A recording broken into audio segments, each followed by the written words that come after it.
Selit Sang Kiai 2007, tapi nggak gitu. SMA baca Selit Sang Kiai nggak ngeluh gitu ya. Cuman waktu itu saya tidak meneruskan membaca. Saya tidak meneruskan membaca, cuman dalam bayangan saya adalah, oh berarti kiaiku, saya tidak tahu betul isinya seperti apa sampai sekarang. Cuman ngebayangin aja gitu. Karena nggak jadi baca gitu ya. Karena nggak jadi baca. Cuman saya ngebayangin aja gini. Berarti kiaiku kudu ngati-ngati tenan.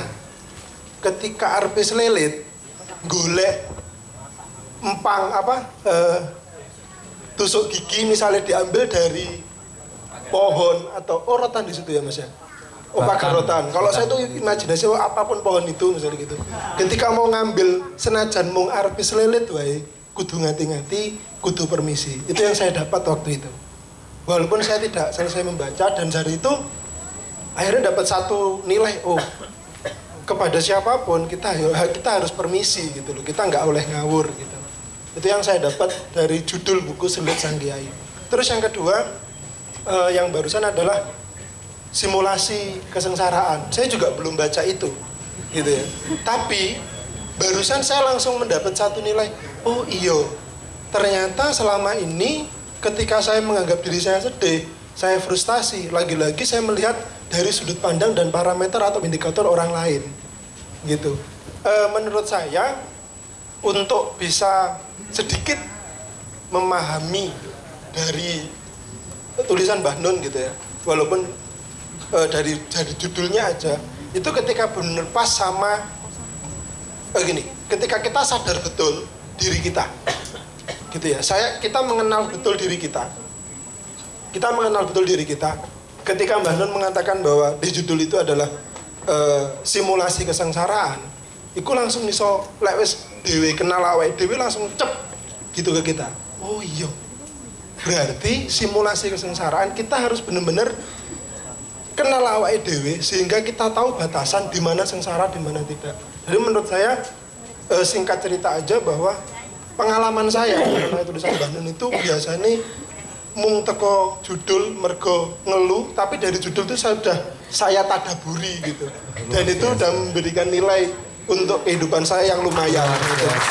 Matur nuwun. Assalamualaikum warahmatullahi wabarakatuh. Ditampung dulu. Mas Desta, terima kasih. Monggo selanjutnya Mas. Terima kasih. Assalamualaikum warahmatullahi wabarakatuh. Waalaikumsalam. Perkenalkan, nama saya David. Saat ini domisili di daerah Bantul. Yang saya ingin sampaikan ataupun ini mohon maaf sebelumnya kalau tidak berkenan. Yang saya pahami, yang saya sikapi tentang daur tulisan-tulisan Mbah Nun ini, ya saya memposisikan dulu sebagai pembaca. Mungkin kalau di agama itu ada di masyarakat ada derajat-derajat gitu. Saya yakin juga pembaca pun ada derajat-derajatnya. Kalau bahasa Inggris mungkin bisa aktif, pasif. Kalau saya memposisikan bahwa saya adalah pembaca pasif. Kalau ada di bawahnya pasif itu ada. Itu berlaku untuk daur juga. Tapi saya itu bentuk sesuatu yang biasa dan temannya banyak gitu, bukan saya aja gitu. Salah satu masnya tadi.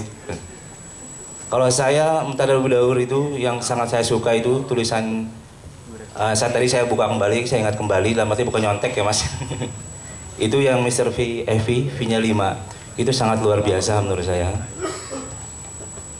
Mbah Nun bagaimana menyampaikan bahwa ada satu sosok, hanya nabi-nabi lain, kekasih-kekasih lain hanya di sampai langit ke-6.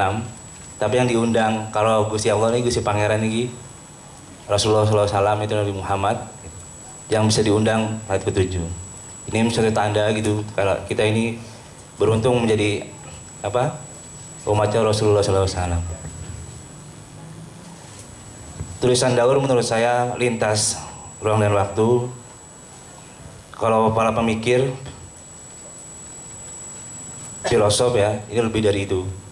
Nuansanya lintas dan itu adalah nilai yang sangat dalam yang bisa menyinari. Karena nilai semuanya bebas memaknai. Kalau istilah Mas tadi bukan manggahnya itu istilahnya peloknya itu, dan itu sangat sepakat, intinya tingkat tinggi ini. Jadi ketika ada yang tidak mengerti, kurang mengerti atau belum mengerti, disitulah luar biasanya menurut saya. Mungkin ya, kalau mungkin teman-teman Ma'iyah atau orang Mas yang sudah membaca tulisan Mbah Nun dari awal dengan api, dengan menjiwai, saya yakin kemengertiannya sangat tinggi, sangat mudah. Saya meyakini itu. Mbah Nun menurut saya adalah dengan tulisan daurnya ini yang kita harus bersyukur. Kalau bisa di atasnya syukur itu, ya, itu ya harus sangat bersyukur. Dan saya beliau Mas itu syariatnya, hakikatnya kan bukan seperti itu. Ya. Nanti dapat ini kan. Saya sangat mendukung gitu, sangat mendukung gerakan membaca buku gitu, dengan status saya pembaca buku yang di bawah pasif itu loh. Ya saya ingin juga mengucapkan congratulations, sangat selamat untuk teman-teman dari Benteng. Nggak dapet buku ini. Salah ngebut ini. Saya deg-degan jadi deg-degan. Ya selamat bisa itu bahasa mengasih buat makan tuh ngasih menu ya dari daur ini, dan selamat bisa bersinergi dengan itu ya begitulah kurang lebih lah. Terima kasih, mohon maaf saya grogi. Terima kasih. Assalamualaikum warahmatullahi wabarakatuh. Waalaikumsalam warahmatullahi wabarakatuh. Tadi yang pertama ada kenang-kenangan Mbak Intan, Mas Salman monggo diserahkan kepada Mas Desta. Oh ya masih ada satu, tenang aja. Ini yang pertama, lalu yang kedua, monggo Mas. Ini dari tenang Mas, tetap ada kenang-kenangan buat Mas David. Monggo. Ya. Itu isinya daun ya Mas ya. Lalu yang ketiga silakan, yang tadi mau bertanya. Monggo Mas, maju aja. Boleh. Oke, monggo boleh gantian tempatnya Mas.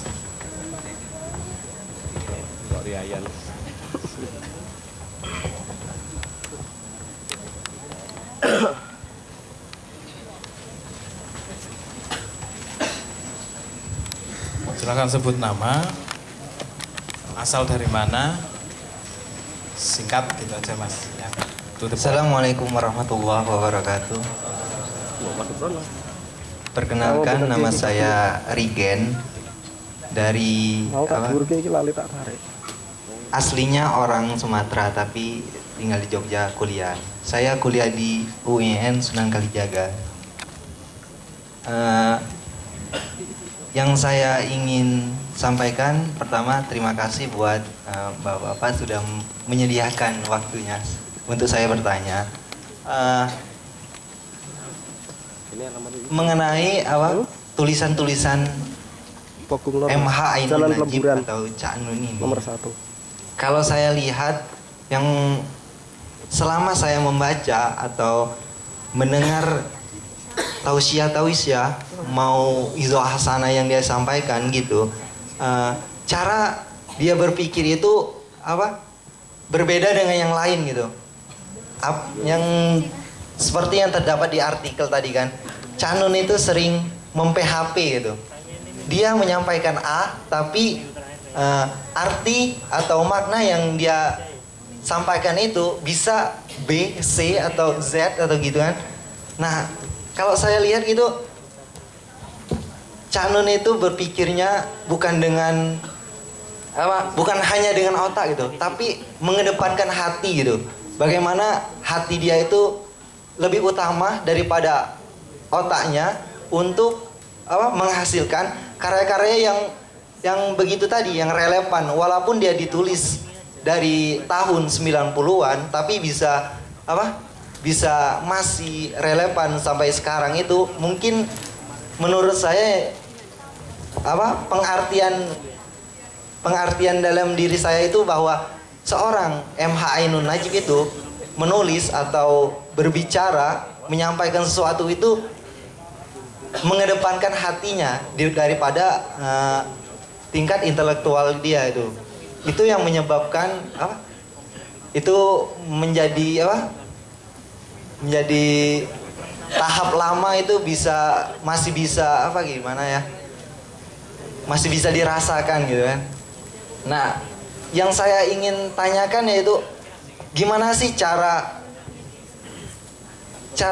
kita mengedepankan hati gitu. Kalau pernah saya melihat sebuah artikel yang ditulis oleh MH Ainun Najib ini atau Cak Nun, saya copy gitu. Saya coba tulis gitu kan, coba plagiat lah ya, tapi tidak saya sebarkan, hanya untuk diri saya sendiri, untuk motivasi gimana sih caranya menulis dengan kok bisa sih maknanya setinggi gini gitu.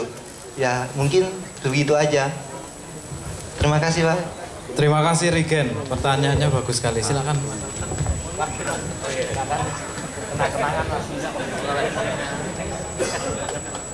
Terima kasih Mas Rigen. Ada 3 penanya Mbak Intan. Lalu ini mau dijawab satu persatu secara giliran atau berdasarkan apa? Perlu direview lagi pertanyaannya, Mas? Sudah mencatat? Monggo, iya. Dimulai dari Mas Salman dulu. Monggo Mas Salman dulu. Sekarang mungkin ini mudah-mudahan satu buat bertiga ya, 3 in 1. Jadi pertanyaan Mas Rigen itu sebenarnya kalau tadi mengutip apa yang saya tulis itu bisa jadi loh pada orang-orang tertentu itu sekali baca langsung paham gitu ya. Jadi dan mengapa itu terjadi? Saya baru saja membaca buku Islam Tuhan, Islam Manusia, karyanya Mas Haidar. Beliau adalah bos saya di kantor, sekaligus guru ngaji saya secara tidak ofisial begitu, karena tidak pernah ngangkat murid juga gitu. Saya heran orang pintar-pintar nggak pernah ngangkat murid ternyata. Jadi dalam diri setiap orang itu ada semacam isti'dad gitu. Itu adalah wadah kurang lebih begitu ya. Jadi pemahaman setiap orang terhadap apapun itu sebenarnya disesuaikan dengan kesiapan masing-masing gitu, kurang lebih begitu ya. Jadi kalau kita ingin memahami Al-Quran dengan tafsirnya misalnya, maka isti'dadnya itu, wadah yang kita miliki itu mungkin harus dipersiapkan dengan sejumlah mungkin bacaan yang lebih banyak begitu ya, tirakat yang lebih lama, zikir yang lebih lama dan lain-lain begitu. Jadi saya melihat kalau saya menulis bahwa Cak Nun ini mem-PHP saya kan, karena mungkin apa yang saya pahami tentang hal itu belum lagi saya kuasai begitu. Ya. Jadi saya GR, oh ini maksudnya ini, oh ternyata lain gitu ya. Setelah saya baca lagi, maksudnya mungkin ini, oh ternyata lain lagi gitu. Jadi saya kira itu yang bisa disambungkan dengan istiqdad dari itu, wadah itu. Nah bagaimana cara, pertanyaan pentingnya kan bagaimana agar kita bisa menyiapkan wadah-wadah ini supaya bisa paham begitu. Nah itu perlu latihan gitu, perlu banyak hal lah. Jadi kalau dalam tasawuf itu para salik itu kan membangun makomat itu, stasiun-stasiun untuk terus menerus gitu secara konsisten membersihkan diri, zuhud dan lain-lain, sehingga akan lebih mudah untuk memahami pada akhirnya hakikat segala sesuatu. Sekarang mungkin itu. Baik, monggo langsung dilanjut Mas Rizky. Oke, mungkin sedikit dari saya. Apa yang disampaikan Mas Salman tadi bahwa menurunnya daya stamina membaca itu, saya rasa malam hari ini kita sepakati sebagai sesuatu yang harus jadi keresahan kita bersama. Dan mudah-mudahan tadi yang berendah hati mengaku pembaca di bawah pasif dan sebagainya, saya sangat yakin itu teman-teman yang sebenarnya sedang melatih militansi membaca dengan maksimal. Dan Mbah Nun pada sebuah kesempatan saya ikut workshop kepenulisan dengan beliau memang menyampaikan bahwa membaca itu penting. Mbah Nun menyampaikan paling tidak 60% lah kamu membaca yang sifatnya teks, yang memang betul-betul membaca data, membaca buku dan sebagainya. Jadi itu yang sering, bahkan yang sebelumnya saya kan mengenal periode Mbah Nun itu sebagai tokoh agama, sebagai ulama, tapi juga ternyata beliau memberikan resep yang sifatnya teknis ya, bahwa kadar membaca itu sekian dan sebagainya, itu memang itu pun jadi amanat dari beliau. Dan dari efek adanya daur ini juga saya iri dengan teman-teman yang mereka terpancing untuk juga meningkatkan kapasitas kepenulisan. Ada banyak sekali teman-teman di Ma'iyah yang akhir-akhir ini istilahnya terkompori oleh semangat Mbah Nun, menulis 309 hari daur tanpa libur 1 hari pun. Ada yang membuat writing challenge setiap hari 1 tulisan dan sebagainya. Nah, saya belum bisa sampai kadar itu. Maka saya punya simulasi militansi itu, saya pakai ukuran saya sendiri. Kalau ikut yang lain nanti saya cuma akan iri lah, akan kebuntal-buntal seperti itu. Saya rasa dari saya seperti itu. Baik, terima kasih Mas. Langsung disambut lagi aja. Iya. Mungkin ini juga mencakup semua ya. Artinya tadi Mas Desta ngambil satu nilai dari buku Slid Sang Kiai yang akhirnya kemudian punya punya simulasi sendiri. Garis besarnya kan kita di Ma'iyah itu kan diajari untuk berpikirnya itu kan bertingkat-tingkat. Artinya tidak linear kalau bahasanya. Atau Mas Abrang pernah memperkenalkan ada sudut pandang, ada jarak pandang, ada resolusi pandang, ya kan? Ada kemudian cara pandang. Artinya gampangannya ketika kita memotret bunga misalkan, kita memakai kamera yang dulu masih pakai roll film dengan kamera yang sekarang yang sudah digital, objeknya sama tapi hasilnya berbeda. Kan itu memerlukan sudut pandang, cara pandang. Artinya bagaimana orang menggunakan kameranya juga akan berpengaruh. Bukan hanya soal teknologi kameranya saja, gitu. Tapi juga medianya juga, tapi juga orangnya juga harus mengupgrade gitu loh. Sama halnya ketika kita membaca. Ketika membaca daur misalkan, kita nggak paham hari ini. Maka yang harus kita lakukan bukan kemudian hanya soal berhenti membaca kemudian karena saking sulit membaca kemudian tidur, enggak kan. Kemudian ya kita upgrade lagi gitu loh.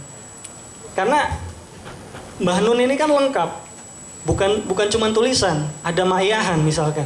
Ma'iyahan itu apalagi sekarang di mana-mana.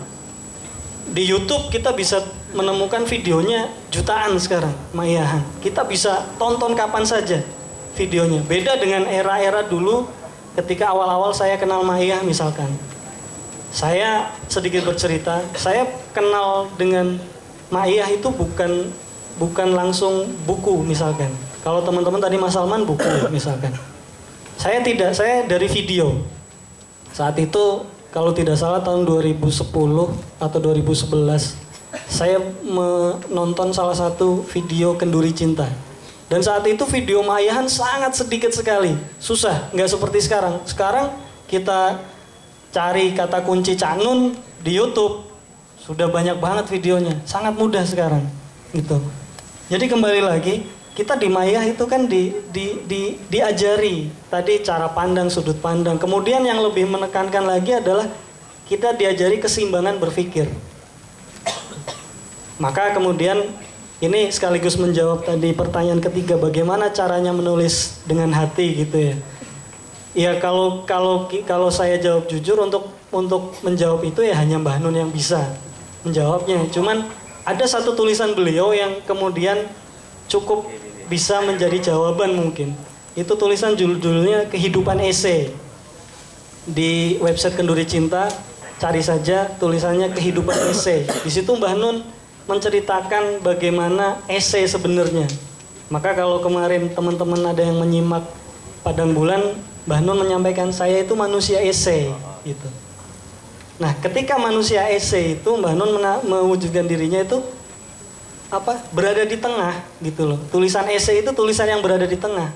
Dia secara akademis bisa dipertanggungjawabkan, secara spiritual juga punya bobotnya. Maka ya disitulah posisi Mbah Nun.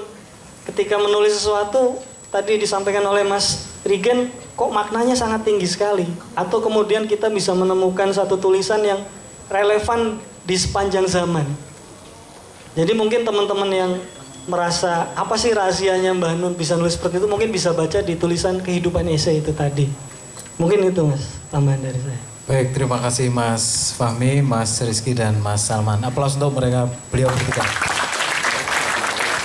Dan tampaknya ini sudah cukup lengkap ya pembahasan dari tiap-tiap pemateri, dan mumpung tadi Mas Fahmi sudah menyebut jika kita ingin belajar lebih dalam mengenai daur atau membaca mengenai jarak pandang, sudut pandang dan sebagainya ya,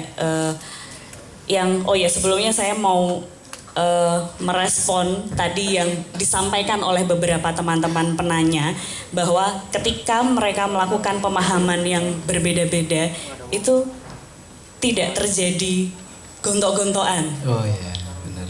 Di masa ketika saat ini kita mudah sekali terjadi friksi ketika apa yang kita pahami itu berbeda dengan yang lain, dan menurut saya ini adalah salah satu manfaat ya yang bisa kita petik dari daur itu sendiri. Nah, mungkin kita tidak perlu berlama-lama mengakuisisi acara ini, karena hanya kita Mbah Nun berlima yang kita tunggu-tunggu sudah hadir di kantor Bentang. Selanjutnya kami aturkan kepada Bapak MH Najib atau Mbah Nun, waktu dan tempat yang ada di sini sudah kami persilahkan. Monggo Mbah Nun. Monggo Mbah Nun. Dinarak ke depan.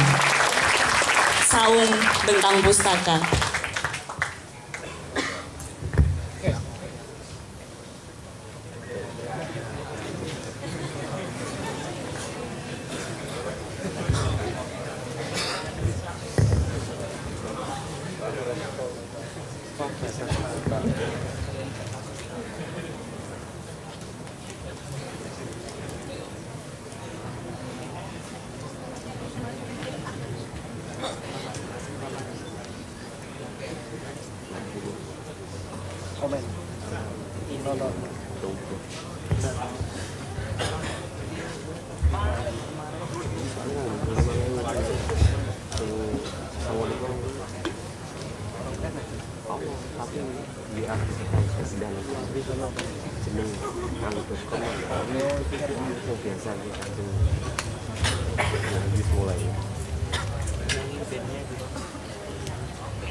Sugeng rawuh Mbah Nun.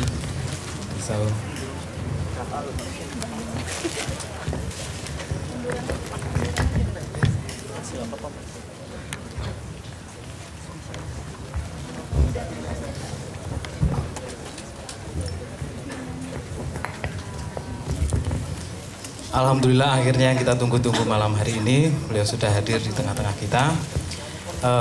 Mbah Nun, ini tadi teman-teman sudah bercerita tentang sharing, berbagi tentang tadabbur daur, begitu, tentang buku Mbah Nun yang terbaru yang diterbitkan oleh Bentang Pustaka. Ada beberapa pernyataan yang menjadi garis bawah dari perbincangan malam ini. Paling tidak 3 catatan saya itu bahwa teman-teman di sini, Mas Fahmi dari KC dan Mas Rizky, juga Mas Salman dari Bentang Pustaka, tadi juga menyampaikan bahwa kami semua bersyukur gitu sebagai anak-anak muda, generasi muda yang sekarang belajar di dan bergerak di dunia literasi, kami bersyukur bahwa Mbah Nun masih kersa untuk menulis lagi. Dan yang paling penting sebenarnya saya dan teman-teman di Bentang Pustaka ini mongkok hatinya gitu, Mbah Nun kersa rawuh kesini begitu. Terima kasih terbaik gitu. Itu yang kami sampaikan. Lalu yang kedua ada juga bahwa ada tadabur gitu ya, ada sebuah perayaan gitu, atau apa istilahnya tadi teman-teman menyebutnya, bahwa kita menganggap naskah teks-teks buku karya Mbah Nun ini sebagai sesuatu yang bahkan hanya untuk mencicipinya saja itu sudah membuat kita